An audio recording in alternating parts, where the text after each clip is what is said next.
그래서 사업을 잘못하려고 마음을 소진하는 돈을 가져야 했습니다. 이번 남양에는 온통 복권물표로 요즘 코로나 시국이지만 그래도 사람들의 마음을 한결 환하게 하고 있는 것 같습니다. 오늘의 위상 약속 시작하겠습니다. 첫 번째 날에는 현재의 생명에 대해서 알아보았는데요. 다들 이해하고 계신지 모르겠습니다.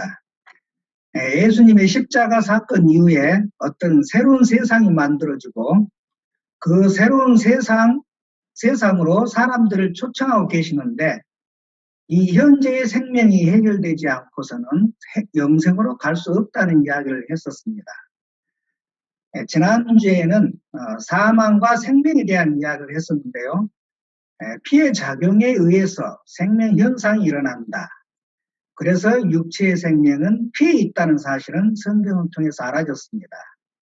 그래서 사람은 혈관 모양의 구조다 하면서 태아 시절 엄마의 모태로부터 숨쉬고 먹고 배설하는 과정은 엄마의 피와 연결된 탯줄이 태반을 통해 혈관으로 모든 생명의 현상이 일어나는데 결국 피가 생명이다라는 것을 알게 되었습니다.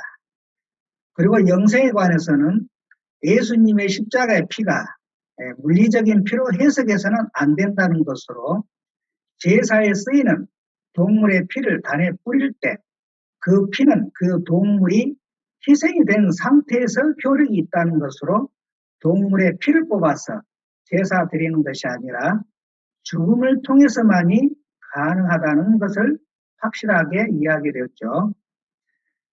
그 다음에 죄사함과 언약의 피 또한 생명을 흘렸다.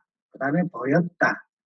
그런 어떤 희생으로 말미암은 죽음으로 인해서 우리가 죄사함을 얻은 것이지 어떤 물리적인 현상인 가시멸관이라든지 그 다음에 못에 박혔을 때 그 흘린 피, 그 피가 죄사함이 되는 것이 아니다라고 강조를 했었습니다. 그리고 하나님의 생명에서 떠나 있는 사람들의 특징은 감각이 없어지고 방탕하게 되고 그다음에 허망하게 되고 자기 마음의 탐심으로 인하여 우상을 만들어 섬기게 되는데 그래서 하나님의 생명에서 떠나 있었는데 이 허물과 죄로 죽어있는 우리의 관계를 하나님은 탕자의 비유처럼 아버지와 아들의 관계 회복으로 이 관계 회복이 부활로 설명이 되어지고 하나님과의 관계가 생명으로 이해되는 그래서 사망에서 생명으로 옮겨지고 그 다음에 생명책에 기록이 되어진다는 사실을 알아보았습니다. 그래서 현재의 생명이 이해되고 알아지면서 영원히 사는 개념의 영생을 얻게 된다는 사실을 알게 되었죠.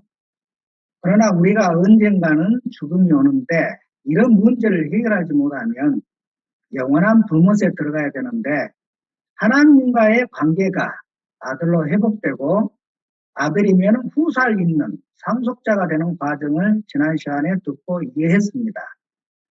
그래서 하나님의 아들이 되는 것은 죄사함으로 되는 것이 아니라 부활로 된 것이라는 것을 다시 한번 정리해 보았습니다.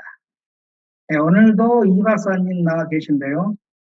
오늘은 예수 그리스도의 생명으로 또 어떤 이야기가 전개될지 다 함께 듣도록 하겠습니다. 이 박사님.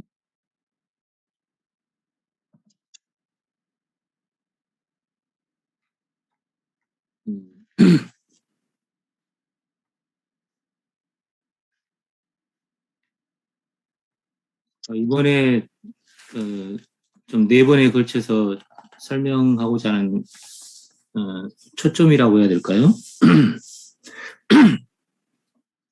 그런 부분은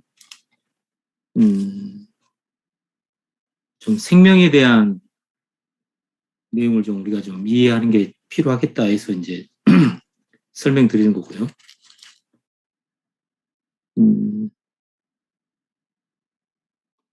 그 생명에 대한 내용이 이미 예수님에 대해서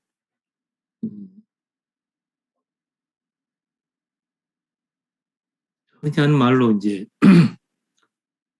생명을 얻었다.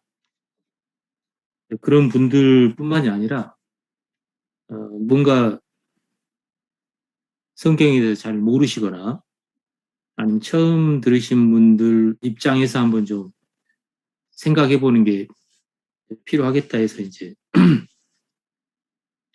이런 기회를 이제 마련한 거고요.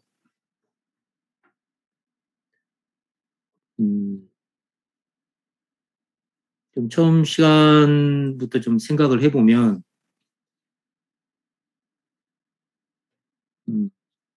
육체의 생명은 피에 있다. 이제 이런 내용이, 뭐라고 할까요?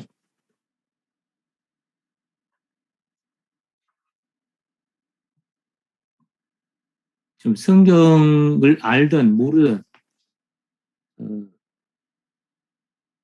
일반적으로 좀 잘 알려지지 않은 얘기죠. 좀 성경에 관심이 있거나, 아니면, 음, 어떤 기회가 주어져 가지고, 육체의 생명은 피에 있다라는 이 말을 들으신 분도 있겠지만,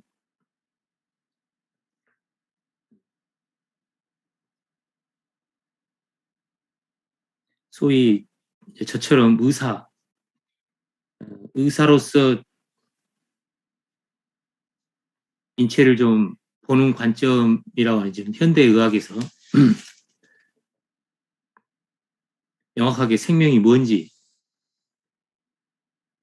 그런 설명이 좀 안 돼 있기 때문에 어, 언론이나 또 대중 어떤 미디어나 유튜브나 이런 내용을 통해서 그 생명의 본질이 뭐냐, 뭐가 생명이냐 이런 부분은 현재 좀 정리가 좀 안 돼 있는 게 사실입니다.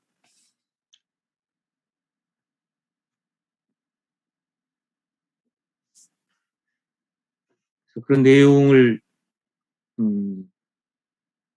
성경을 통해서 좀 찾아보는 거, 그 다음에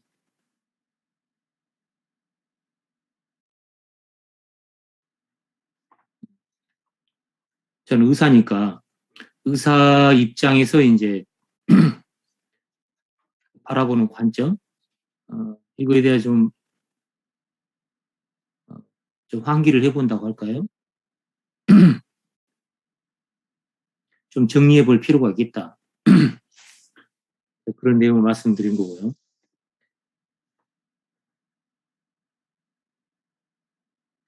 그래서 사람의 생명이 어디 있느냐? 그런 내용들이 약간 좀 종교적인 관점? 그렇게 좀 말하기는 좀 그렇습니다만은, 음, 현실의 어떤 사람은 이제 누구나 죽으니까요. 그런 한계에 부딪혀 있는 입장에서 뭔가 영생을 꿈꾸는, 음, 그거는 역사적으로 계속 이제 있어 왔던 얘기고요.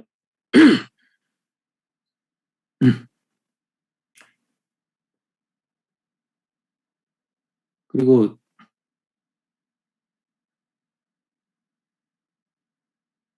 성경에서 말하는 바가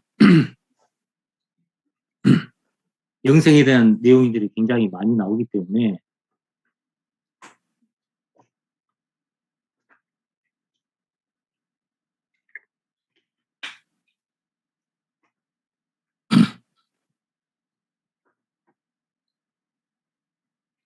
영생에 대한 내용을 해결하면 되는 거 아니냐.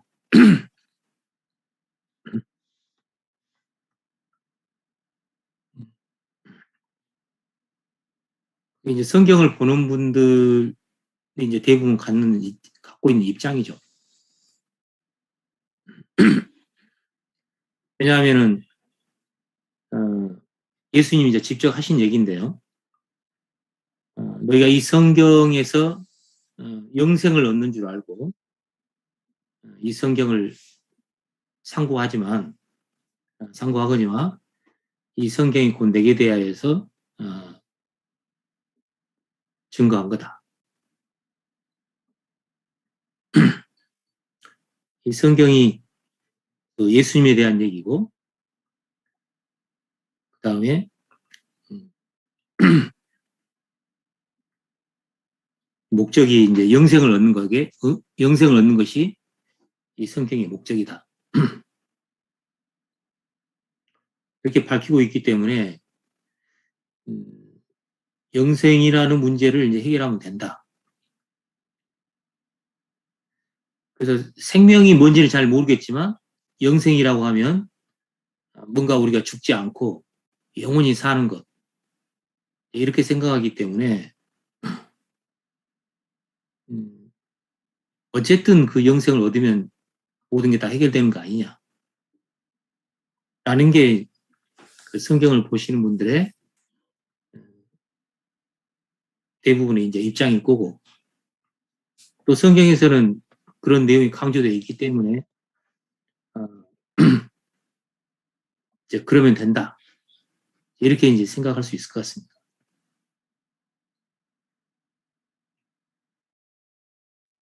그런데 첫날부터 제가 이제 좀 설명드렸던 내용은 그런 영생에 대한 내용도 중요하지만 지금 우리가 사는 이 생명이라는, 지금 살고 있는 이 생명에 대해서 이 바울이라는 사람은 영생 얘기도 했지만 지금 사는 삶에 대한 그 생명에 대한 얘기를 많이 해놓았다.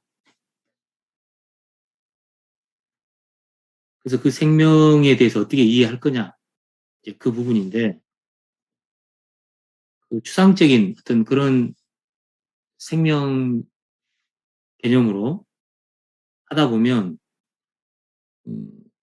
뭔가 논리적이고 좀 분명하게 설명이 되기가 어렵고 약간 막연한 그런 입장으로 생명을 이제 들을 수밖에 없기 때문에,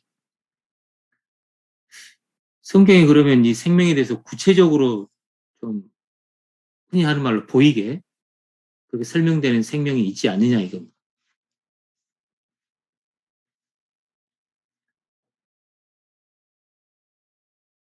그래서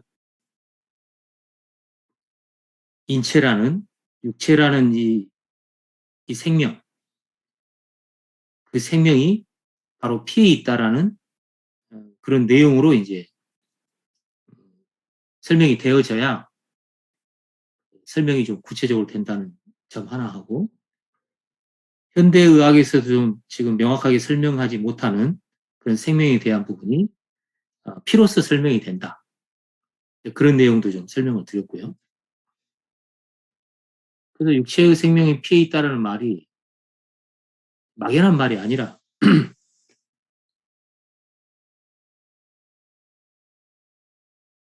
실제로 사람이 이제 탄생이 됐을 때, 탄생이라는 건 이제 뭐 어머니 뱃속에 이제 나올 때 이제 그렇게도 이해됩니다만, 처음 출발했을 때, 뱃속에서 수정란으로 처음 출발했을 때 그 자라는 과정을 보면 사람의 구조가 혈관 구조다, 그 설명을 드렸죠. 어느 시기가 되면 혈관이 생겨서 그 혈관이 전체적으로 다 이어지고, 그러니까 혈관섬이라고 그러죠. 그게 생겼다가 그게 마치 눈이 달린 것처럼 다 이어져 가지고 하나의 관이 되고, 그 다음에 거기에서 장기 모양으로 이제 변화가 되는. 그래서 심장은 심장 모양의 혈관이고, 콩팥은 콩팥 모양의 혈관이고, 간은 간 모양의 혈관이고, 뇌는 뇌 모양의 혈관이고, 거기에 이제 각각의 그 장기에 맞는 세포들이 형성이 돼가면서 그 기능을 한다는 겁니다.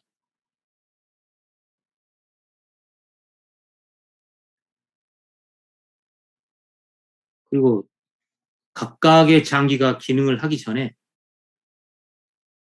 뱃속에 있었을 때 태아가 자기 탯줄을 통해 가지고 어머니 피하고 연결을 해서 먹고, 그 다음에 숨 쉬고, 그 다음에 배설을 한다. 그래서 피가 그거를 이제 했던 거고, 실제 태어나고 나도 허파가 숨 쉬고 콩팥에서 배설을 하고 소화기관에서 음식을 먹어서 소화를 시키는 것 같지만, 실제로는 거기에는 혈관이 다 연결돼 있어서 허파과리에서 혈관이 이제 실제로 산소를 받아들이고 이산화탄소를 내밀고, 콩팥에 있는 혈관에서 배설을 하고, 소화기관에 있는 혈관에서 음식을 받아들이는. 그래서 결국은 생명 현상의 핵심은 피가 하고 있다. 그래서 육체의 생명은 피에 있다는 말이 성경에 한 줄로 명확하게 설명이 돼 있고, 피와 생명이 일체다, 그렇게 설명이 돼 있지만, 내용상으로 보면 사람의 구조나 아니면 기능을 볼 때 피를 중심으로 다 그게 이루어지고, 피가 주인이 돼가지고 그런 생명 현상이 일어난다. 이렇게 이해하시면 될 것 같습니다. 그렇기 때문에 그 사람이 죽는다는 그 표현이 바이블에는 명확하게 피 흘림으로 그렇게 설명이 되어 있습니다. 피가 흘려지면 죽는다. 이거를 이제 좀 오해를 하시게 되면, 물리적으로 이제 피를 생각해가지고 피가 얼마만큼 흘리면 죽느냐, 3분의 1 정도 되면 이제 과다출혈이 되는데, 더 이상 이제 흘려지면 사람 목숨이 이제 위험하기 때문에 과연 그런 양의 개념이냐, 피 흘림이라는 게. 그런데 피 한 방울 안 나고 나서도 사람이 죽을 수 있거든요. 피가 조금 나서 죽을 수도 있고. 그래서 어떤 그 피 흘림이라는 그런 내용이 피의 양을 말한다기보다도 피가 생명이기 때문에 생명이 흘려졌다 라는 이제 개념으로 죽었다고 이제 그렇게 이해하시는 게 올바른 이해다, 그런 말씀을 이제 지난번에 드렸고요. 그래서 생명에 대한 내용들을 뭐 이렇게 저렇게 다 설명할 수 있습니다만, 피라는 관점으로 이해를 하는 게 가장 명확하지 않느냐, 그 설명을 드렸던 거고요. 그렇다면은 어떤 죽음, 그 다음에 어떤 생명, 그걸 이제 피로 이제 설명이 됐는데, 인간의 좀 대표라고 할까요? 그런 입장에서 보면 예수 그리스도라는 분의 생명은 과연 어떻게 돼 있느냐, 그 얘기입니다. 예수 그리스도의 생명 역시 예수 그리스도도 사람이었기 때문에 명확하게 이제 피가 있었고, 그 예수 그리스도의 그 육체의 생명은 당연히 피에 있었죠.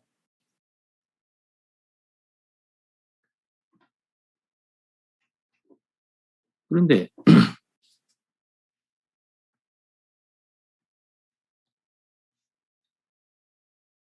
조금 성경이 좀 이해하기 어려운 어떤 부분이, 예수 그리스도가 생명이고 그 다음에 예수 그리스도 안에 생명이 있었고, 그런 표현이 많이 나옵니다.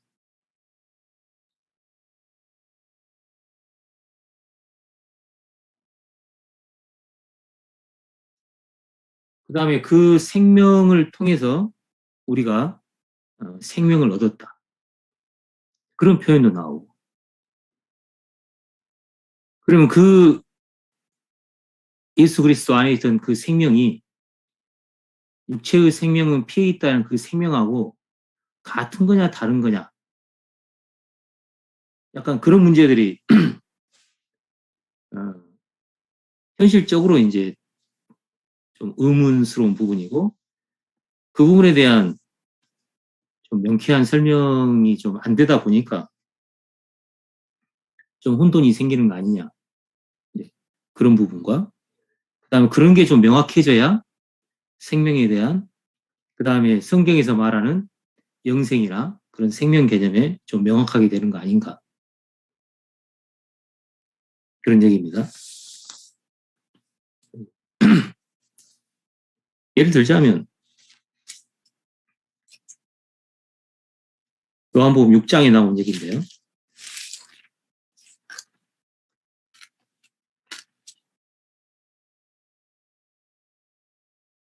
요한복음 6장 53절에서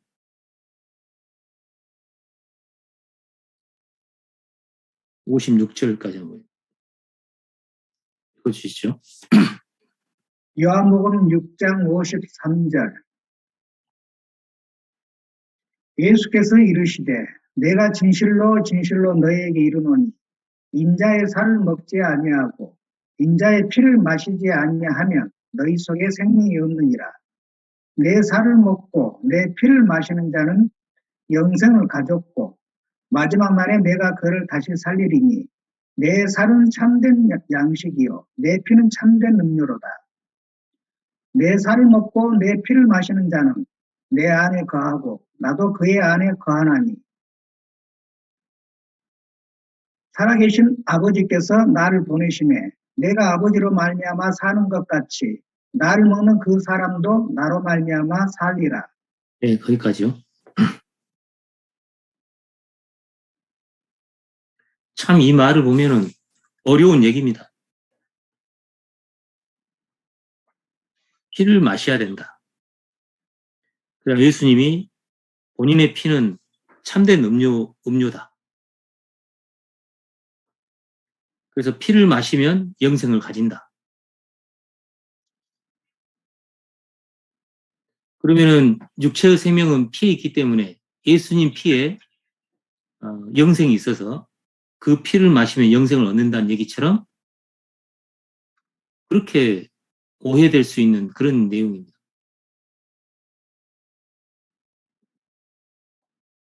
또 실제로 그런 식으로 좀 설명되는 부분도 있고요.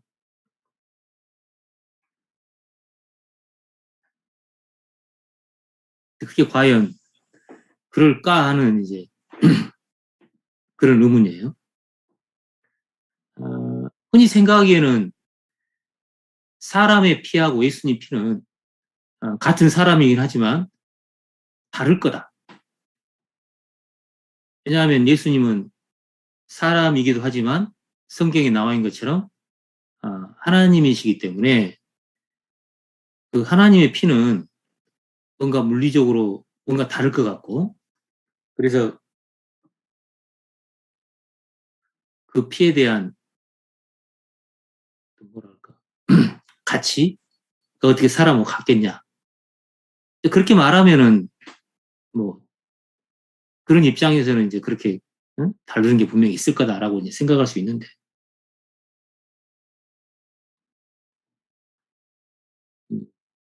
여기서의 피는 육체의 생명은 피에 있다라는 그 입장에서 피기 때문에 그 생명은 요한복음에 여러 번 나오지만 목숨이라고 이해를 하셔야 됩니다. 우리 말도 이제 생명은 생명이지만 이 피를 말하는 것은 목숨이다. 그래서 두 번째 시간에 그 설명을 드렸죠. 육체의 생명은 피에 있다랄 때 그 생명이 혼하고 같은 단어다. 그래서 생명을 흘렸다, 피 흘림이 그 혼인 생명이 빠져나갔다고 같은 의미다. 물리적인 피의 양의 문제가 아니고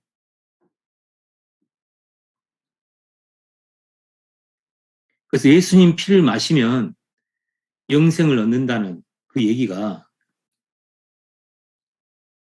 예수님 피가 갖고 있는 영생을 우리가 얻게 된다. 그렇게 보면 혼돈이 일어난다는 겁니다. 여기서 피를 마시면 영생을 얻는다는 얘기는 과정이 있습니다. 뭐냐면 이 살도 마찬가지지만 사람한테 나누어 준다. 그 얘기는 예수님이 돌아가신다는 얘기가 포함된 피지 그냥 예수님 몸 속에 있는 그 피 자체가 갖고 있는 생명을 우리가 마셔가지고 영생을 얻는다는 말로 오해를 하면 굉장한 혼돈과 착각에 빠지게 되는 그런 일이 생긴다는 겁니다.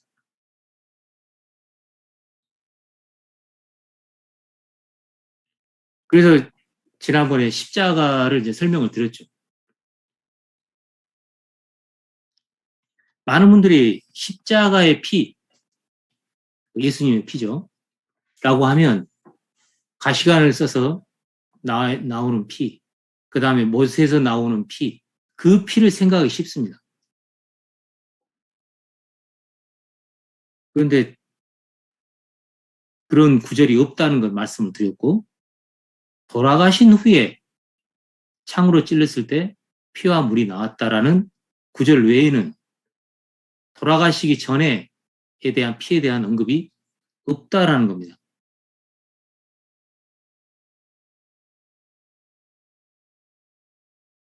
그래서 예수님의 피를 논하는 내용은 죽으신 이후에 피를 얘기하는 거지 돌아가시기 전에 피를 얘기하는 게 아니다. 예수님 몸속에 있는 그 피가 가지고 있는 생명을 말하는 게 아니라 피가 흘려져서 즉 목숨을 잃어서 그 다음에 피, 즉 희생이라는 남을 위해서 돌아가신 그 죽음을 설명하는 피가 성경이 말하는 피지 예수님 몸속에 있는 그 피가 가지고 있는 생명, 육체 생명은 피에 있다는 그 생명을 우리가 소유하는 게 아니라는 겁니다. 그래서 성경에 예수님에 관련된 피 내용이 나오면 이거는 예수님의 목숨을 얘기하는 거다. 그래서 예수님이 그 목숨을 잃어서 그 다음에 뭔가 일이 생기는구나. 그렇게 이해를 하셔야지 피 자체가 갖고 있는 생명으로 이해를 하면 그거는 피 자체에 갖고 있는 생명은 혼입니다. 혼.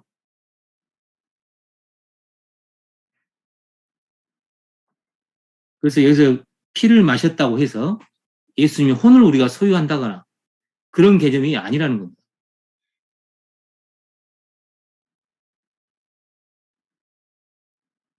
그래서 요한복음 6장에 나와 있는 이 피라는 단어는 예수님이 목숨을 잃어서 우리에게 영생을 준다.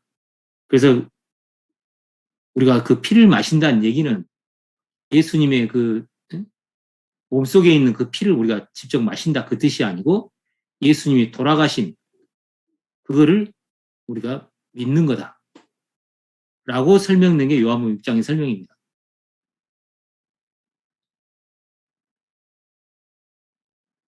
그러면 영생을 갖게 된다. 그렇게 설명이 된 거지. 이 피를 물리적으로 해석을 해가지고 예수님의 피를 마신다. 물리적으로 할 수가 없어요. 어떻게 우리가 예수님 피를 마실 수 있습니까? 그럼 2000년 전에 돌아가가지고 예수님이 십자가에 돌아가신 후에 흘렸으니까 피가 나왔으니까 그 피를 몇 명이 나누어 마실 수 있을까요?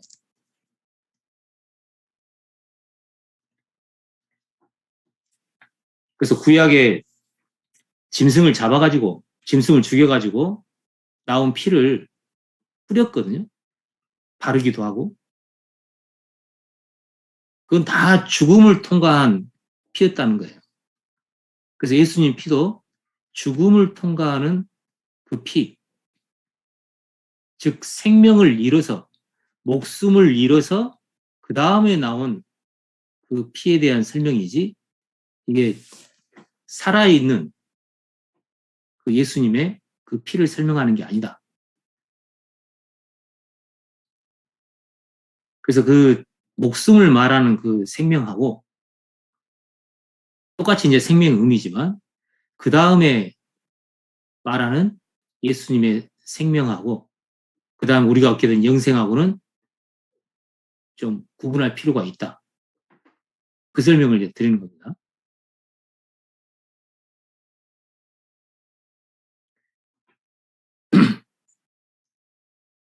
자, 그러면 로마서에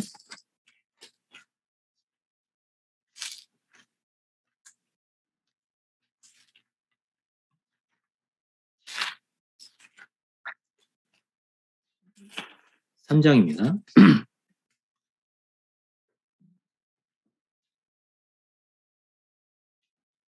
3장 25절요. 로마서 3장 25절.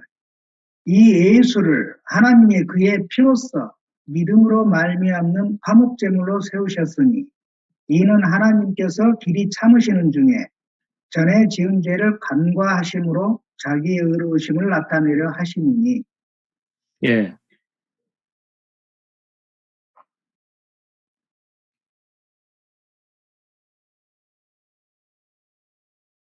여기에 이제 그 설명이 나와 있죠. 하나님이 그의 피로써 믿음으로 말미암는 화목제물로 세웠다. 그의 피로 앞에 숫자가 써 있는 성경이 있을 텐데요. 혹시 강사님도 숫자 써 있어요? 지금 뭐 인터넷으로 보고 있기 때문에. 아, 예. 혹시 흠정력이 있습니까? 예. 그럼 흠정력으로 3장 25절. 예, 흠정력으로 3장 25절. 하나님께서는 그를 그의 피에 대한 믿음을 통하여 화목제물로 세우셨으니 이는 하나님의 오래 참으심 가운데서 이전에 지은 죄들을 사하심으로 인하여 그의 의를 선포하려 하시며. 예. 그의 피를 믿는 믿음.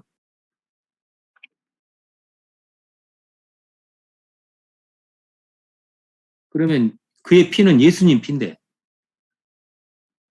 예수님 피가 어떻게 된다는 믿음이었느냐? 이 화목제물이라는 것은 하나님하고 우리 사이를 연결해 준다. 그 얘기입니다. 그래서 예수님 피가 생명을 갖고 있기 때문에 하나님과 우리를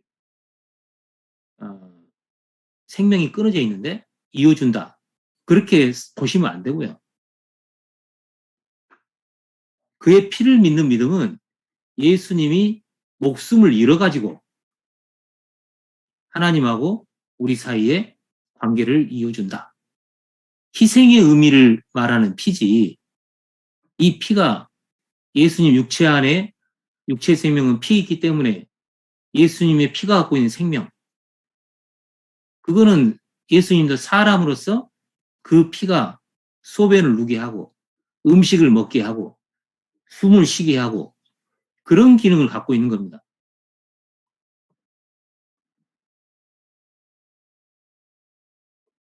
그 목숨을 잃어가지고 피를 흘려가지고 죽어가지고 그 말이죠. 대신 희생이 돼서 하나님이 그 예수를 화목제물로 세워졌다. 그 뜻입니다.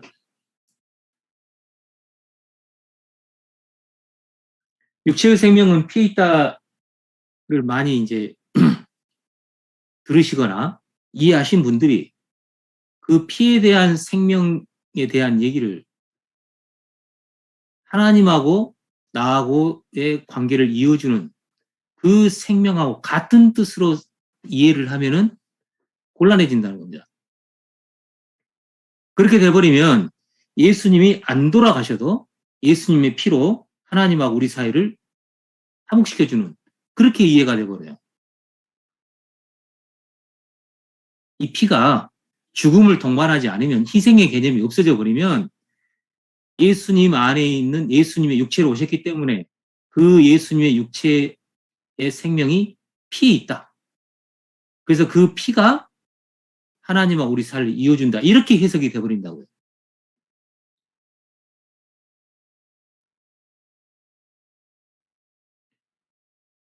피로써 피를 믿는 믿음이라고 하는 그 예수님이 자기 피를 믿었던 믿음이 뭐냐면 본인이 죽어서 이 피를 흘려서 육체 생명은 피에 있다라는 그 피를 흘려서 그 영혼이 빠져나가가지고 죽어서 하나님하고 우리 사이를 화목하게 해준다. 그 다음에 우리 죄를 용서해준다. 라는 믿음을 예수님이 알고 있었고 그 다음에 그것에 대한 확신, 그것에 대한 믿음을 갖고 있었다. 그 얘기입니다. 왜냐하면 하나님하고 사람 사이의 사이는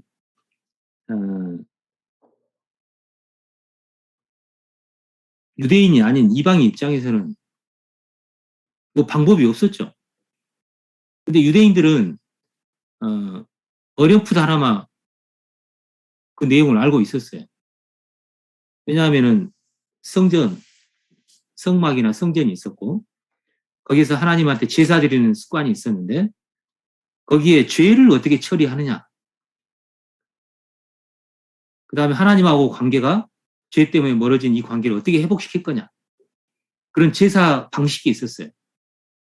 그리고 화목제도 있었고 그 다음에 속죄제도 있었고 하나님하고 사람 사이에 사목하는 방법 그 다음 하나님과 사람 사이에 죄를 처리하는 방법 그게 전부 다 피를 통해서 됐던 겁니다. 짐승의 피를 통해서.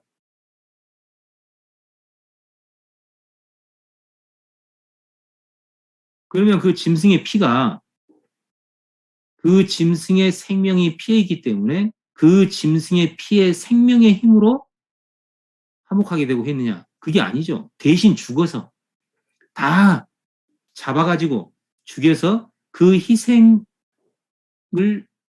바탕으로 용서해준다. 화목하게 해준다. 라는 게 구약의 제사의 설명입니다.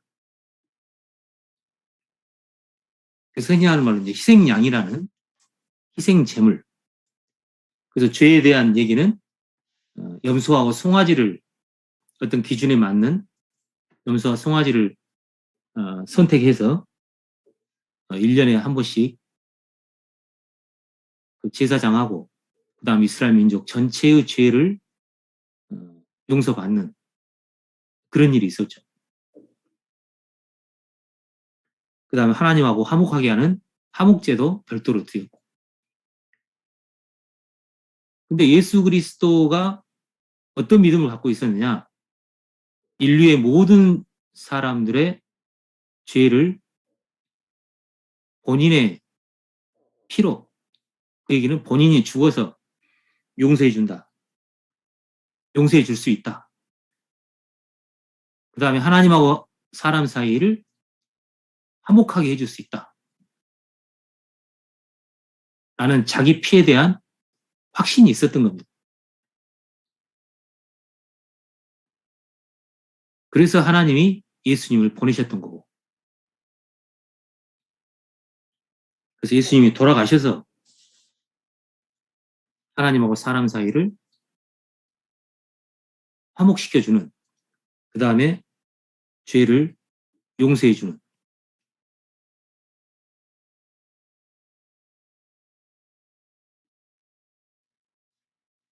그런 예수님의 믿음, 예수님이 그에 대한 확신을 갖고 계셨고 그 내용을 듣고 내 마음속에 그 예수님의 믿음이 심어지면 예수님이 나를 위해서 나하고 하나님 사이를 화목시키기 위해서 돌아가셨구나. 그리고 내 죄를 용서하기 위해서 희생제물이 필요했는데 그 희생이 되셨구나. 라는 게 내 마음에 통과가 되면 그 예수님의 믿음이 그대로 내 마음에 심어지면 나도 하나님한테 의롭다움 받는다. 라는 설명이 로마서 3장 25절, 26절 설명입니다. 다시 한번 읽어주시죠. 25절, 26절. 로마서 3장 25절. 이 예수를 하나님의 그의 피로써 믿음으로 말미암는 화목제물로 세우셨으니 이는 하나님께서 길이 참으시는 중에 전에 지은 죄를 간과하심으로 자기의 의로우심을 나타내려 하심이니 곧 이때에 자기의 의로우심을 나타내사 자기도 의로우시며 또한 예수 믿는 자를 의롭다 하려 하심이라. 예. 26절에 예수 믿는 자를 의롭다 한다 했는데 헬라어나 그 원본을 보면 예수의 믿음을 가진 사람, 그 예수의 믿음을 받은 사람, 예수의 믿음에 대한 설명을 듣고 예수가 자기 피로 사람들의 죄를 용서해 준다. 예수가 자기 피로 사람들을 하나님하고 화목시켜준다. 화목하게 해준다. 라는 믿음을 갖고 있었는데 그 믿음을 가지고 돌아가셨고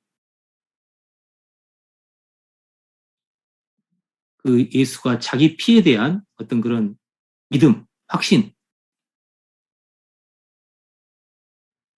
그게 내 마음에 심어지면 그 예수의 믿음을 가지면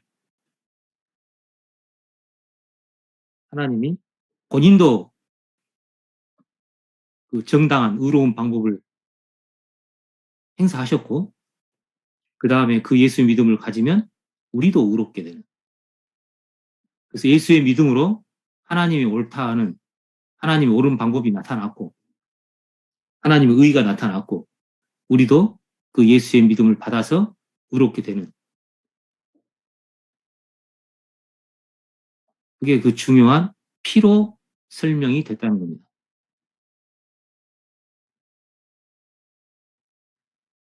예수님이 돌아가셔서 그렇다라는 이제 설명도 있습니다만 피로써 이렇게 했다는 얘기는 피가 생명이기 때문에 그 생명을 잃어서 피를 흘려서 이 일이 이루어졌다라고 그렇게 설명이 됐고 그런 내용은 성경의 여러 곳에 피에 대한 설명을 보면 그거를 우리가 이해할 수 있도록 성경에 설명이 되어 있는 겁니다. 근데 다소 이제 혼동이 생기는 거는 그 피가 생명이라고 하니까 그 생명 자체가 나를 어떻게 해줬나 보다라고 오해할 수 있기 때문에 예수님의 피에 대한 설명이 나오면 돌아가시기 전에 피를 설명하는 게 아니고 돌아가신 후에 죽음을 통과한 그 희생의 피다. 그렇게 이해하시면 될 것 같습니다. 그 다음에 이제 또 하나 살펴보면요. 로마서 5장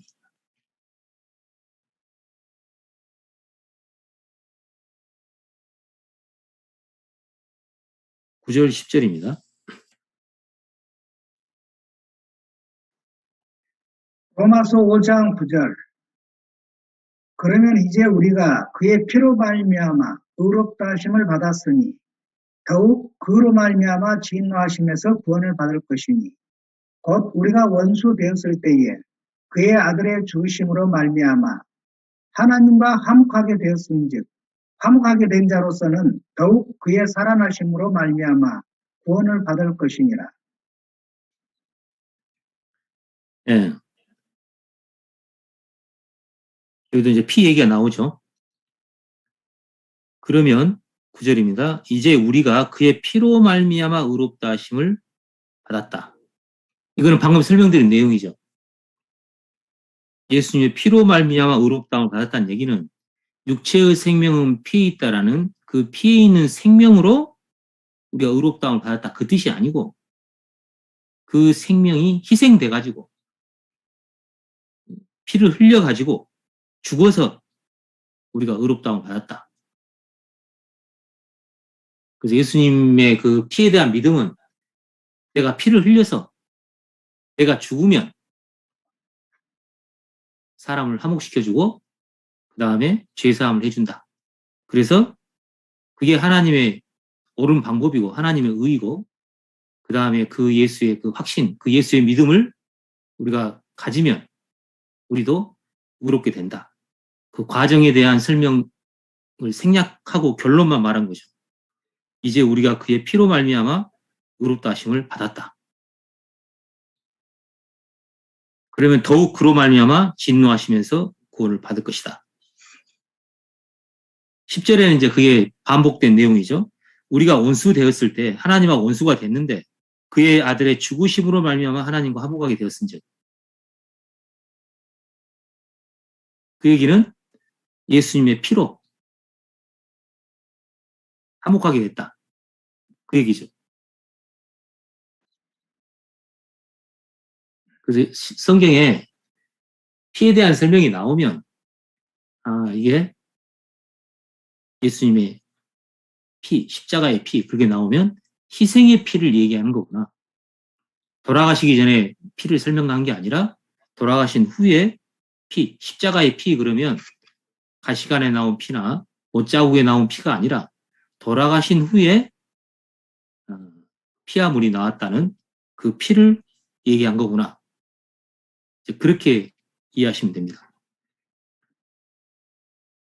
10절에 우리가 원수되었을 때 그의 아들의 죽으심으로 말미암아 하나님이 화목하게 되었은즉 그래서 피로 말미암아 하나님하고 화목하게 됐다. 그런데 화목하게 된 자로서는 이제 화목하게 됐어요. 더욱 그의 살아나심으로 말미암아 구원을 얻을 것이라. 여기 한국어로는 우리말로는 살아나심이라고 되어 있는데 이게 영어로 보면은 생명입니다. 생명. 그의 생명. 그럼 이 생명은 뭘 말하는 거냐? 이겁니다. 오늘의 주제가 예수 그리스도의 생명인데 예수 그리스도의 피가 갖고 있는 생명, 피 안에 있는 육체의 생명은 피에 있다고 했기 때문에 예수 그리스도의 생명이 피에 있었는데 그 생명은 죽음으로서의 가치를 설명하는 거고 피 안에 있는 생명은 혼이기 때문에 죽어서 그 혼이 빠져나가서 어떤 일이 일어난다라는 설명이고 그 다음에 더욱 그의 살아나심 여기 나와 있는 그의 생명은 피에 있는 생명을 얘기하는 게 아니고요. 육체의 생명은 피에 있다. 그 생명을 말하는 게 아니고 원래 예수님이 갖고 있었던 생명을 얘기하는 겁니다. 그래서 두 생명에 대한 혼돈이 없기를 바라는 마음으로 설명을 드리는 겁니다. 그럼 그 생명은 뭐냐?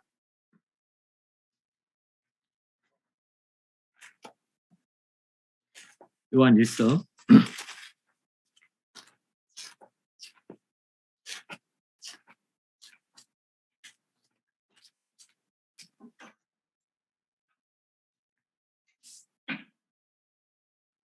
1장 1절부터 2절입니다. 요한일서 1장 1절 태초부터 있는 생명의 말씀에 관하여는 우리가 들은 바요, 눈으로 본 바요, 자세히 보고 우리의 손으로 만진 바라. 이 생명이 나타내신 바 된지라. 이 영원한 생명을 우리가 보았고 증언하여 너희에게 전하노니 이는 아버지와 함께 계시다가 우리에게 나타내신 바 된 이시니라. 여기 나와 있는 영생, 예수님 이 영생 자체라고 되어 있는데요. 태초부터 있는 생명의 말씀, 그 다음에 이 생명, 그 다음에 이 영원한 생명. 이거는 육체로 나타나기 전에 마리아에서 몸에서 생겨나기 전에 부터 있었던, 태초부터 있었던 생명의 말씀, 영생입니다. 이거는 예수님의 육체에 있는 그 피하고 관계없는, 그건 목숨이고, 이 생명은 원래부터 있었던 생명이에요. 그 생명의 특징이 뭐냐? 영생입니다. 영원히 사는 영생.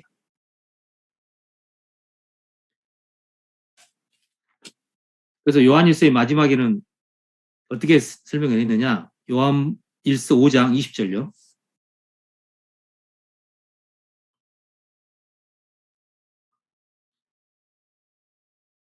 요한 1서 5장 20절.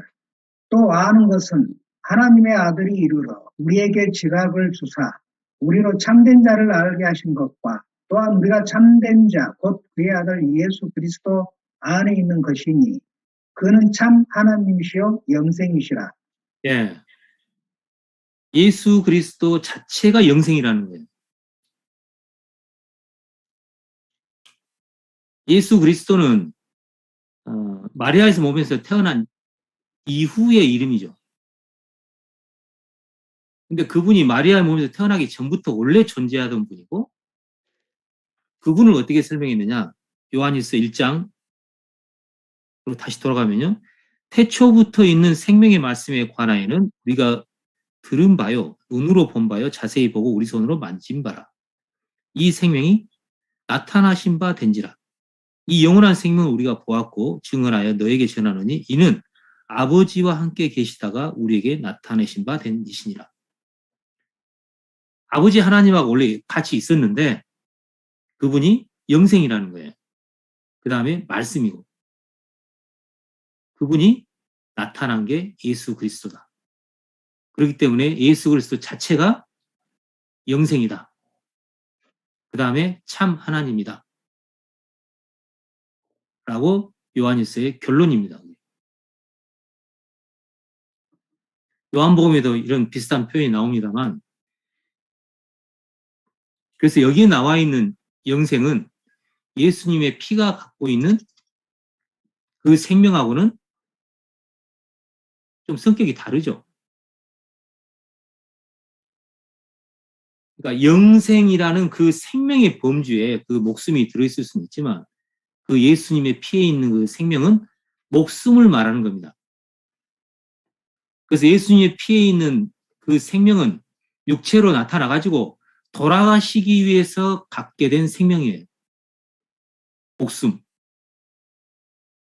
원래는 태초부터 있는 이 생명의 말씀, 이 생명은 피에 있는 생명이 아니기 때문에 이 영생은 돌아가실 수가 없어요.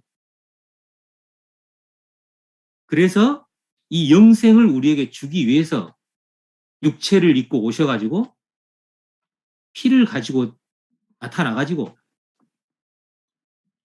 그 피가 흘려져서 우리에게 영생을 주게 됐다라는 게 사도 요한의 설명입니다.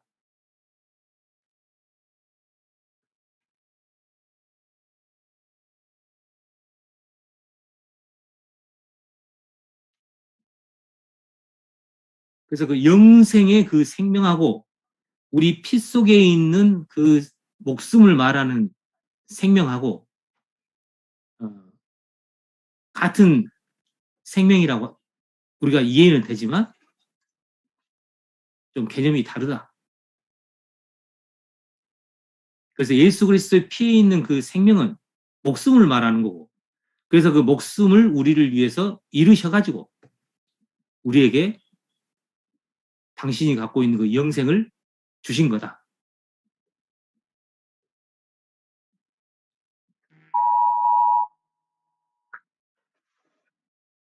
그래서 그 영생은 예수님의 피에 있지 않았습니다.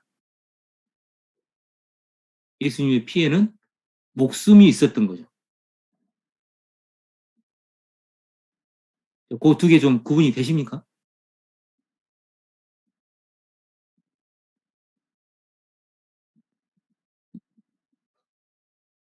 네, 두 개 구분이 확실히 됐습니다.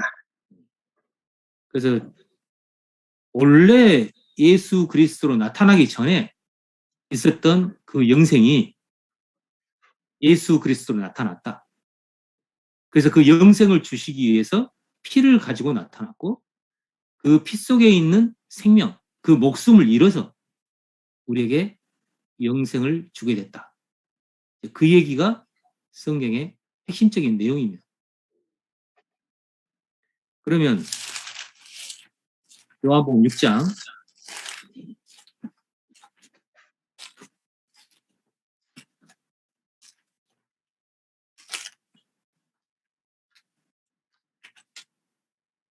53절부터 56절까지 다시 한번 읽어보십시오.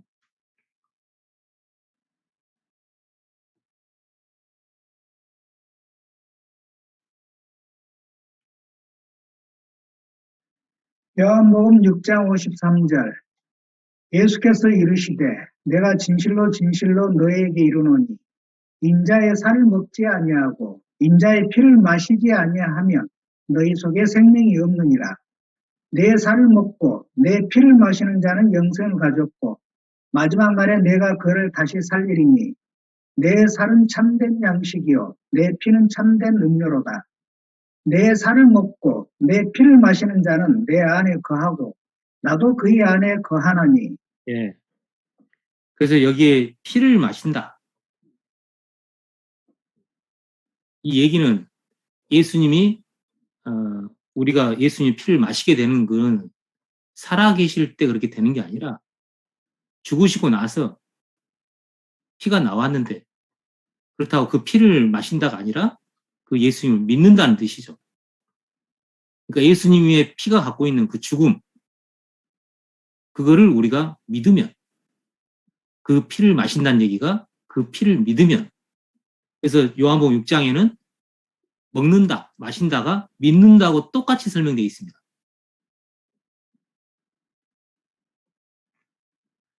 그래서 예수님의 그 피를 갖고, 피에 대한 예수님의 믿음이 있었는데 그 믿음을 우리가 받아서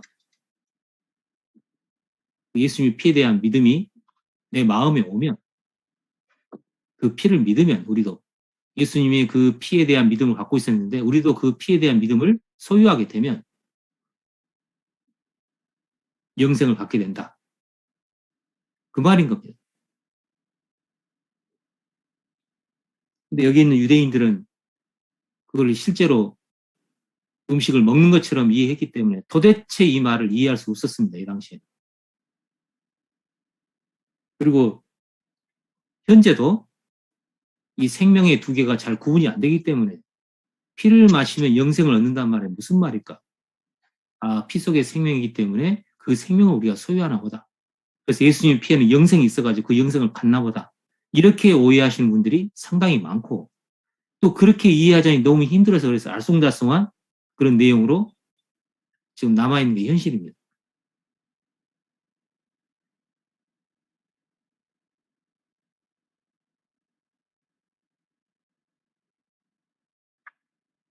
그래서 요한복음에 보면 전부 다 이 영생과 관련된 거는 예수님의 죽으심하고 관계됐고 그래서 예수님이 목숨을 버린다.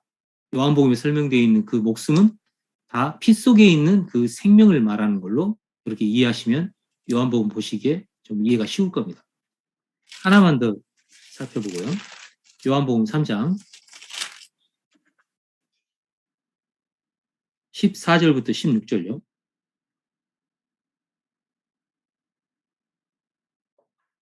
요한복음 3장 14절 모세가 광야에서 뱀을 든 것 같이 인자도 들려야 하리니 이는 그를 믿는 자마다 영생을 얻게 하려 하심이니라.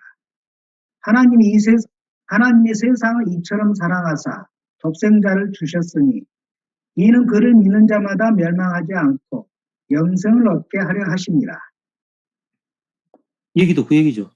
모세가 광야에서 뱀을 든 것 같이 인자도 들려야 한다.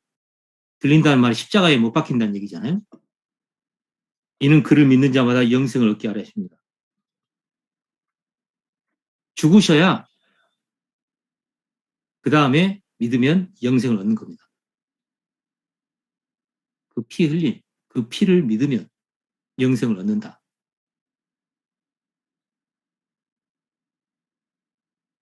예수님의 피 속에 있는 생명을 얻는 게 아니고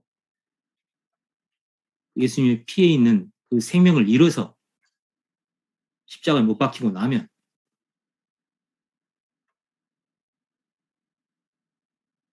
그걸 통해서 우리가 예수님을 믿게 되고 그래서 영생을 얻게 한다. 하나님이 세상을 이처럼 사랑하사 독생자를 주셨다는 이 말이 마리아의 몸에서 태어났다 그 말이 아니고요. 죽으시면 죽음에 내어주면 이는 그를 믿는 자마다 멸망하지 않고 영생을 얻게 하려 합니다. 그 얘기입니다. 그래서 요한복음이나 요한일서에 나와 있는 예수님의 그 목숨, 왜 예수님이 목숨을 잃으셔야만 했느냐, 왜 피를 흘려야만 했느냐, 우리에게 영생을 주시기 위해서 이렇다 라는 게 요한복음과 요한일서의 일관된 설명입니다. 자, 그러면 로마서 5장으로 돌아가세요.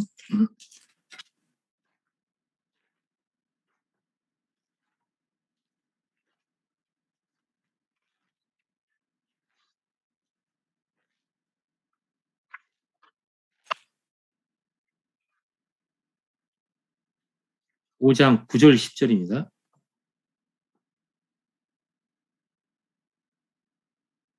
로마서 5장 9절.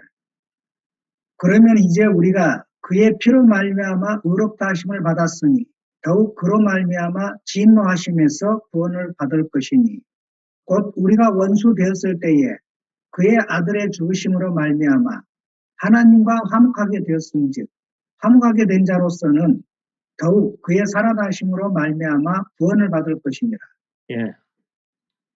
그러면 그러고 피로 말미암아 의롭다 하심을 받았고 그의 아들의 죽으심으로 말미암아 하나님과 화목하게 됐으면 다 된 건데 왜 그의 생명으로 말미암아 구원을 받는가?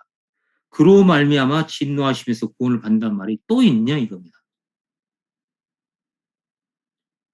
많은 분들은 이거 얘기가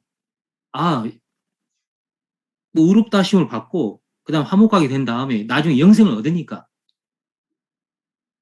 진노하심에서 구원을 받는다는 얘기도 영생을 얻는다는 얘기고 그의 생명으로 구원을 받는다는 얘기도 영생을 얻는다는 얘기일 거다.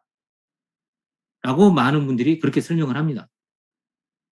그런데 이 이후에 나와 있는 5장 12절부터 21절에 나온 얘기는 영생만 말하지 않습니다. 영생 얘기가 나옵니다. 5장 21절요. 5장 21절. 이는 죄가 사망 안에서 왕노릇한 것 같이 은혜도 또한 의로 말미암아 왕노릇하여 우리 주 예수 그리스도로 말미암아 영생에 이르게 하려 함이라. 예, 예수 그리스도를 통해서 영생을 이루게 한다는 말이 나옵니다. 그런데 그의 생명으로 그의 살아나심, 그의 생명으로 말미암아 구원을 얻는다는 얘기가 지옥에 안 가고 영생에 가는 그 구원만 말하는 거냐? 그렇지 않다라는 겁니다. 5장 17절, 18절요. 5장 17절. 한 사람의 범죄로 말미암아 사망이 그 한 사람을 통하여 왕노릇하였은즉 더욱 은혜와 의의 선물을 넘치게 받는 자들은 한 분 예수 그리스도를 통하여 생명 안에서 왕노릇하리로다. 그런즉 한 범죄로 많은 사람이 정죄에 이른 것 같이 한 의로운 행위로 말미암아 많은 사람이 의롭다 하심을 받아 생명에 이르렀느니라. 예, 여기에서 나오는 생명이 영생을 말하는 거냐?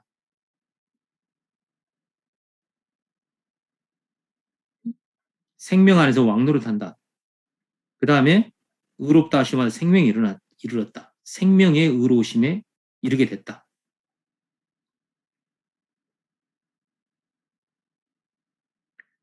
(5장 12절) 읽어보세요. 5장 12절.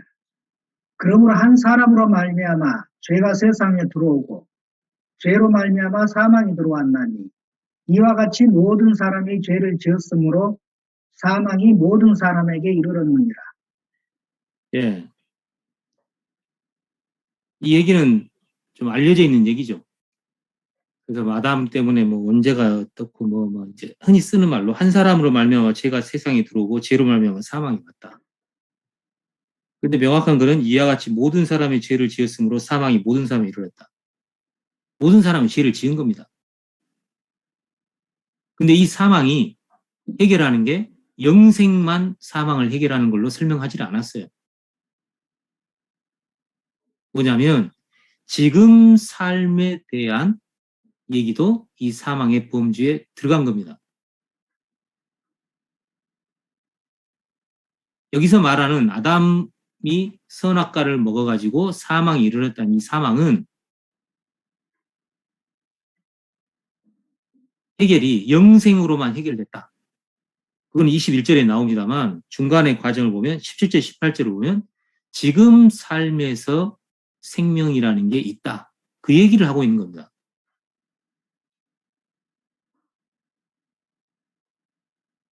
그러니까 아담이 선악과를 먹고 일어났던 그 사망은 영원한 죽음인 그 불못을 말하는 것만 뿐만이 아니라 이 사망은 현재 하나님하고의 관계가 끊어져 버린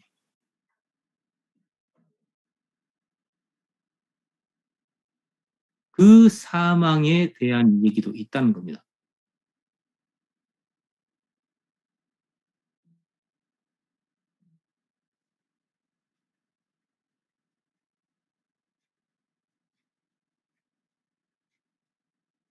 물론 예수님이 죽으심으로 그걸 화목하게 했죠. 그런데 죽고 나서 부활해가지고 그 부활하신 예수님이 갖고 있는 그 생명, 원래 갖고 있었던 예수님의 생명, 물론 그게 영생의 의미입니다만 그 영생의 의미가 우리가 죽고 나서부터 시작된 게 아니고 그 예수님의 생명은 지금도 우리가 죽고 나서 나중에 부활해가지고 영생을 얻는 그 영생뿐만이 아니라 지금도 예수님의 부활의 이후에 갖고 있는 그 생명, 원래 갖고 있었던 생명이죠.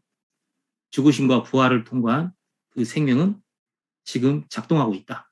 라고 설명하는 게 로마서입니다.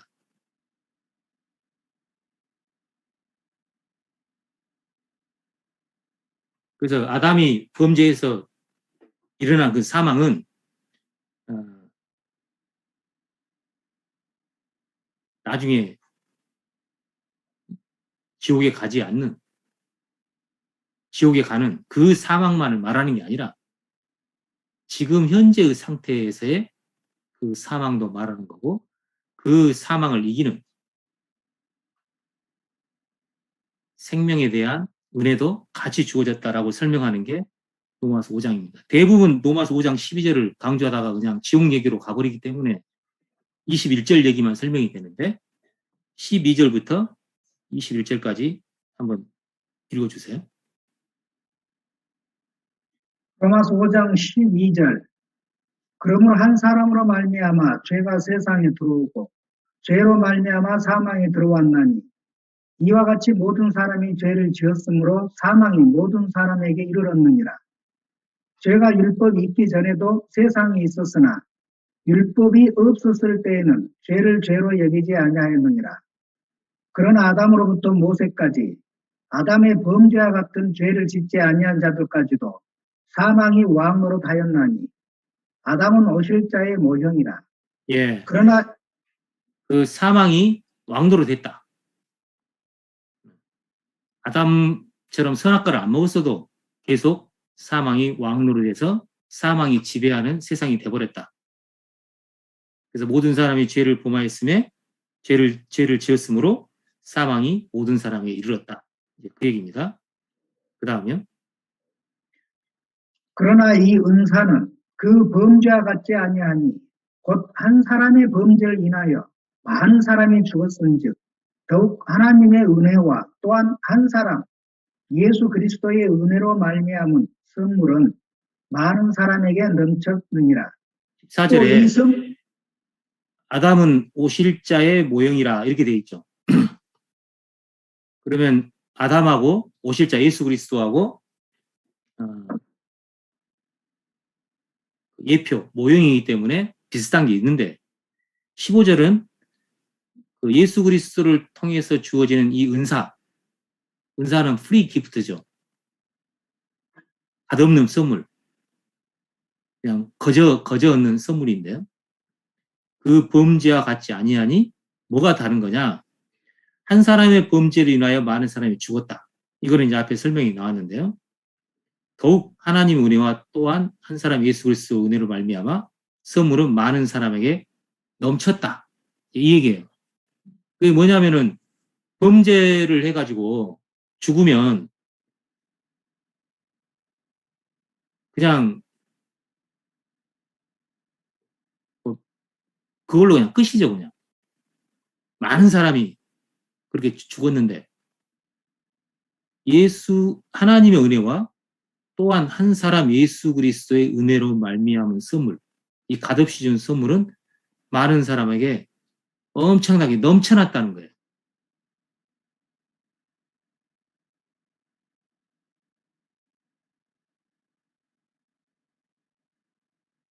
그거는 지금 생명과 나중에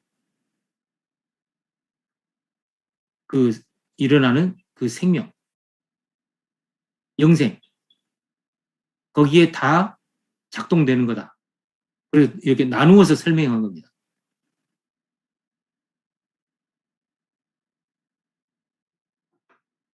마치 한 사람으로 말미암아 죄가 세상에 들어오고 죄로 말미암아 사망이 왔다는 얘기가 결론적으로 나중에 지옥에 간다. 그걸로만 보이지만 실제로는 은사가 말하는 바는 지금 생명하고 영생하고 같이 포함된 엄청난 내용에 넘치는 내용이 있다. 그 얘기입니다. 근본적인 죽음은 영생을 얻어야 끝나죠. 아담에 했던 그 죽음은 영생을 얻으면 그 죽음의 문제가 다 해결된다고 하지만 그 영생뿐만이 아니라 지금 삶에서도 그 생명이라는 게 있고 그래서 많은 사람한테 그게 넘쳐난다. 16절. 또 이 선물은 범죄한 한 사람으로 말미암은 것과 같지 아니하니 심판은 한 사람으로 말미암아 정죄에 이르렀으나 은사는 많은 범죄로 말미암아 의롭다 하심의 이름이니라.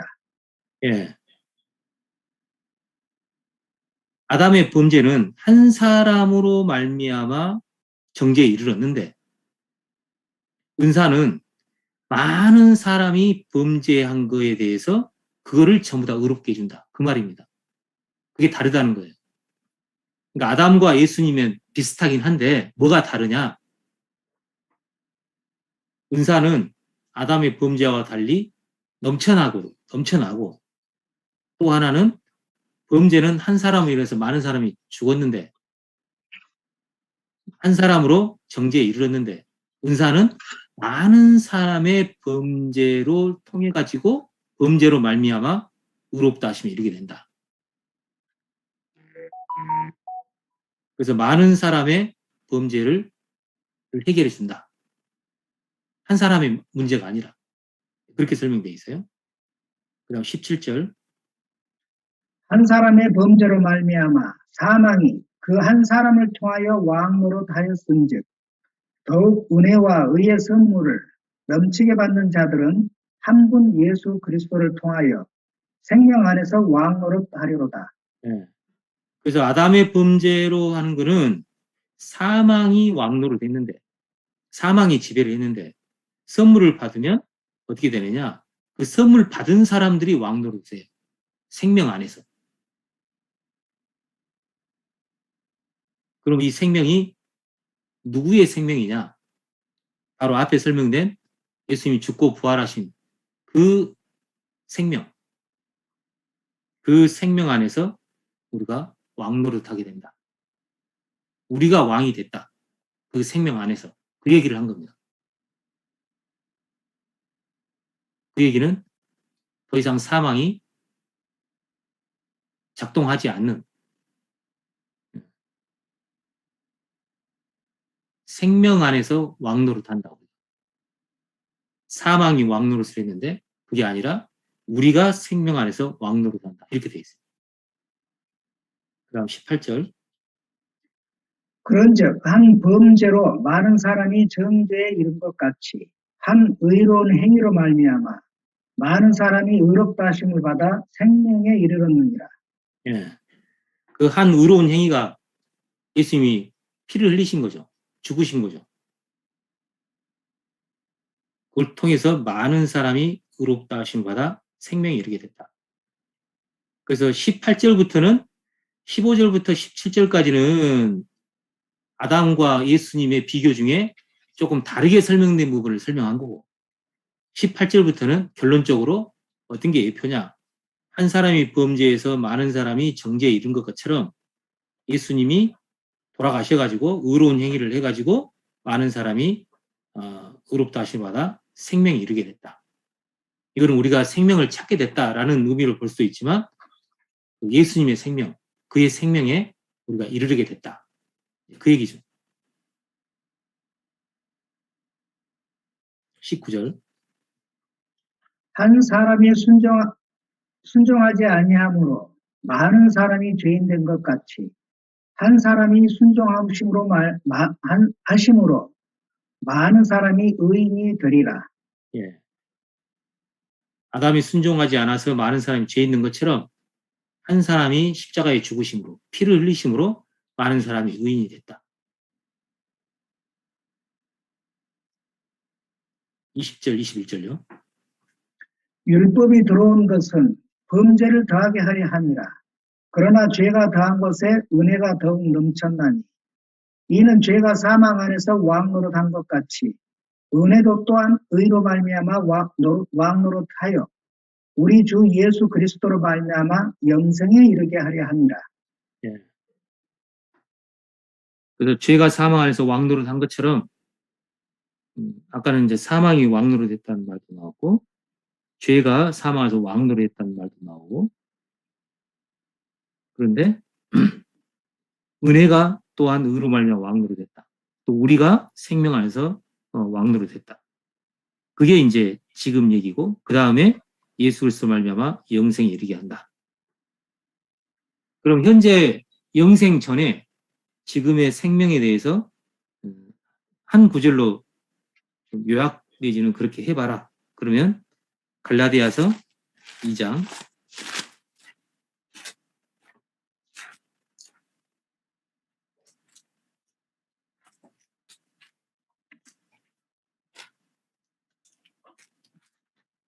20절입니다. 갈라디아서 2장 20절. 내가 그리스도와 함께 십자가에 못 박혔나니 그런즉 이제는 내가 사는 것이 아니요 오직 내 안에 그리스도께서 사시는 것이라. 이제 내가 육체 가운데 사는 것은 나를 사랑하사 나를 위하여 자기 자신을 버리신 하나님의 아들을 믿는 믿음 안에서 사는 것이라. 예, 내가 그리스도와 함께 십자가에 못 박혔다. 예수님이 십자가에 돌아가셨는데 나도 같이 못 박힌 거다. 내가 물리적으로 못 박힌 건 아니죠. 근데 이 앞에 보면은 이제 율법에 대해서 이제 죽었다. 어떤 법에 대해서 죽었다고 설명한 건데요. 그런즉 이제는 내가 사는 것이 아니요 오직 내 안에서 그리스도께서 사시는 것이라.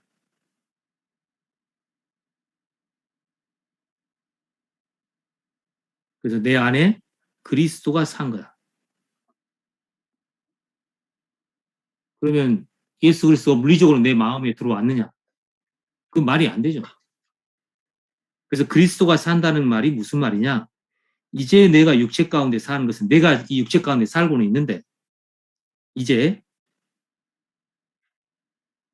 십자가에서 못 박힌 다음에 이제 내가 사는 것은 그리스도가 내 안에서 사는 건데 내가 사는 것이 아니고 이제 내가 육신 가운데 사는 것은 나를 사랑하사 나를 위하여 자기 자신을 버리신 하나님 아들 예수 그리스도의 믿음 안에서 사는 거가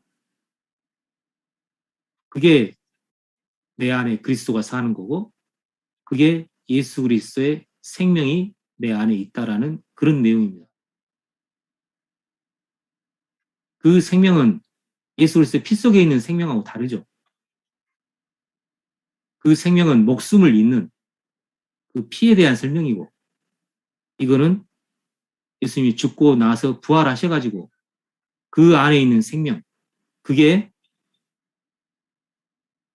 우리 안에 내 안에 온 거고 내 안에 그 그리스도가 온 거고 그 그리스도의 생명이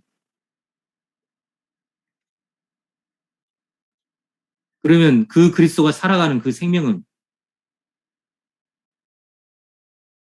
구체적으로 어떻게 된다는 거냐?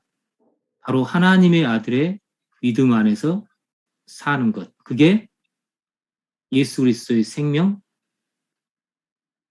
안에서 왕노릇하는 그 생명에 이르는 그 내용으로 설명이 되어 있습니다.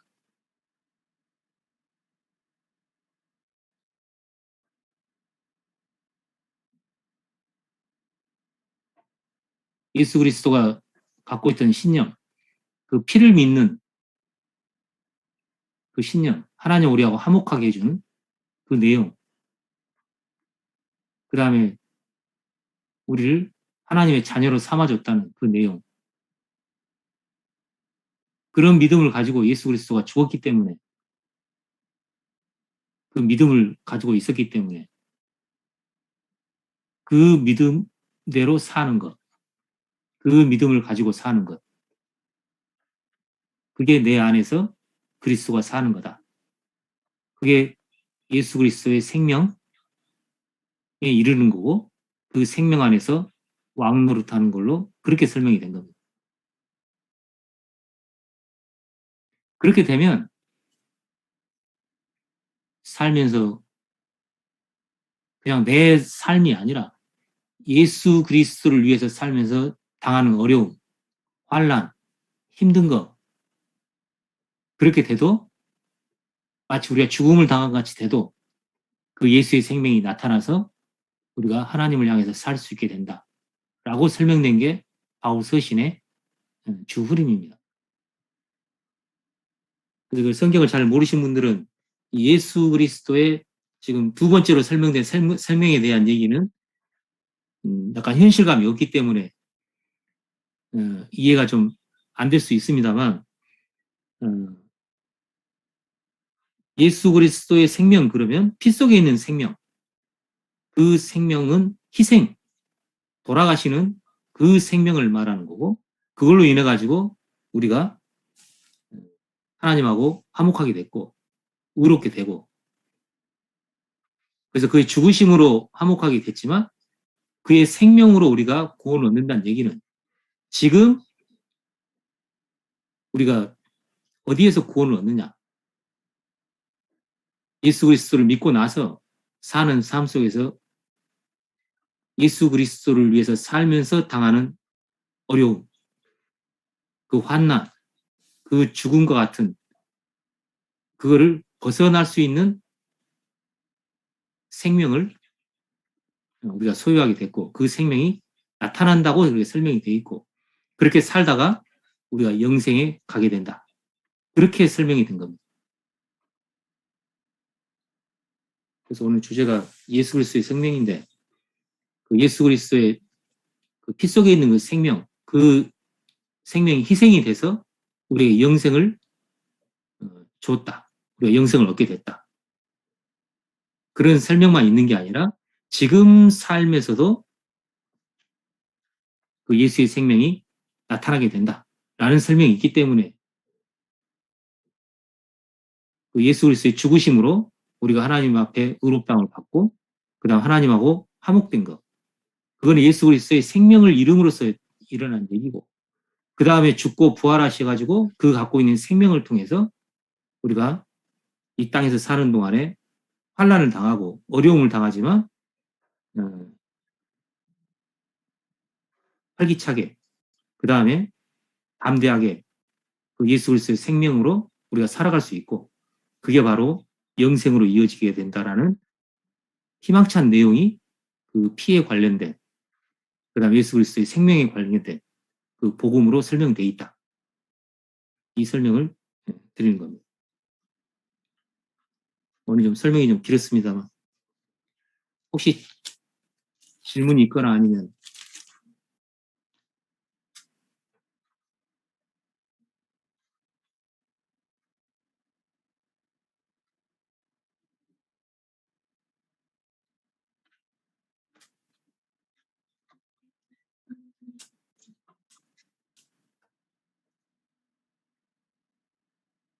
사회자님 끝났습니다.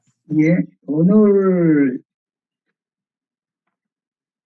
사람의 피와 예수님의 피를 피를 이야기했을 때 이 피의 가치가 다른가 이 부분을 생각해 봤을 때 지금까지 예수님의 피는 우리 인간의 피하고 다른 어떤 보혈의 힘이 있다. 그래서 그런 가치 가지고 우리가 구원을 받는다, 죄사함을 받는다 이렇게 이야기를 그렇게 알아듣고 또 그렇게 많은 사람들이 알아듣고 있는 반면에 오늘 말씀하신 부분은 예수님의 이 어떤 피, 이 부분에도 어떤 과정이 있어서 영생으로 가는 어떤 부분에 있어서 예수님이 죽고 돌아가시고 희생이 돼야만 그 가치가 있다. 그렇게 이야기를 하시고 그 다음에 원래부터 태초부터 있는 말씀, 생명의 말씀에 대한 부분을 이야기하실 때는 원래 하나님, 예수님이 가지고 있었던 그 영생 개념의 그 생명이 있었는데 그게 이제 태초부터 있는 생명의 말씀이었다. 그래서 그 영생 개념이 이런 생명으로 나타난다는 것. 그래서 이런 부분을 우리가 조금 구분을 해서 예수 그리스도가 가지고 있는 생명, 그 다음에 이 예수 그리스도가 가지고 있는 믿음을 통해서 우리가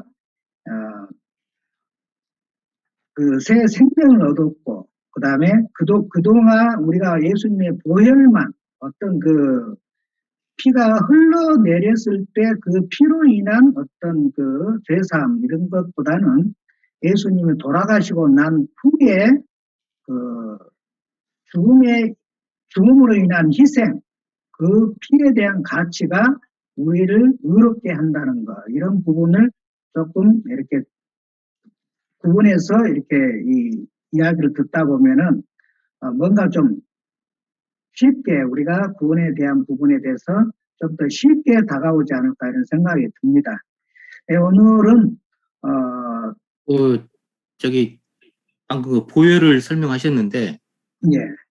베드로전서 1장 18절 19절 읽어보세요.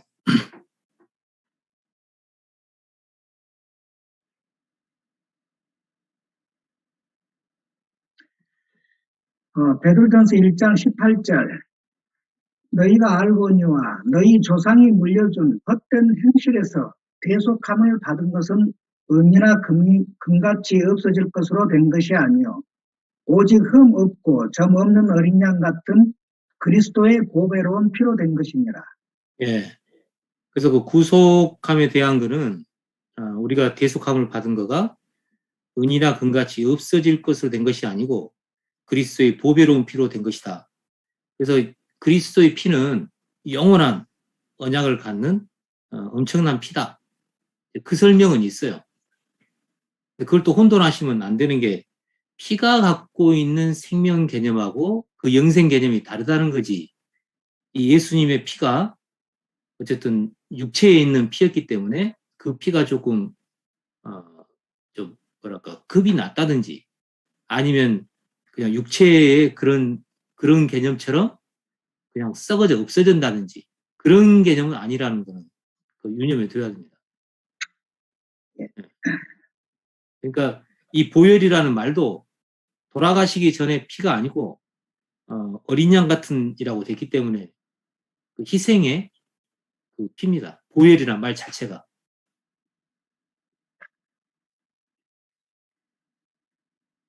이렇게 그 보배로운 피다 이렇게 의미를 둔 것이 아니고 그 보배로운 피가 흘렸다, 죽었다는 이런 뜻이네요. 희생에 대한 어떤 보배로운 피를 흘렸다가 아니고요. 돌아가신 피가 죽으시고 나서 나온 피가 보배로운 피라는 뜻이에요. 희생을 치른 후에 나온 피기 때문에 그게 바로 보배로운 피다. 그 뜻이거든요. 그러니까 보혈이라고 하는 그 보혈이 예수님의 몸 안에 있는 살아있을 때의 그 피를 말하는 게 아니고 희생된 이후에 그 창으로 찔렸을 때 나와 있는 그 피가 그게 바로 보혈이고 그 피로 우리가 구속함을 받는 거다. 그렇게 이해하시면 될 것 같습니다. 다음 주는 4회차인데요. 그리스도 예수 안의 생명을 가지고 또 이야기를 해보겠는데요. 혹시 다음 주는 힘드시겠죠? 다음 주 월요일 날은 제가 좀 일이 있어서 좀 힘들 것 같고요. 다음 주로 연기하든지 시를 봐야 될 거고요. 그 일요일 날은 이제 물론 이 시간하고 성격이 좀 다르긴 합니다만 그때 어느 정도 좀 설명이 되지 않을까 싶긴 한데요. 어쨌든 반복이 되더라도 일요일 날도 좀 들으시고 그 다음에 월요일 날은 또 따로 날을 잡아서 한 번 더 설명하죠. 네, 알겠습니다. 네, 오늘은 이것으로 마치겠습니다. 네, 다음에 또 이렇게 그리스도 예수 안의 생명으로 가지고 여러분을 찾아뵙겠습니다. 오늘 이것으로 마치겠습니다.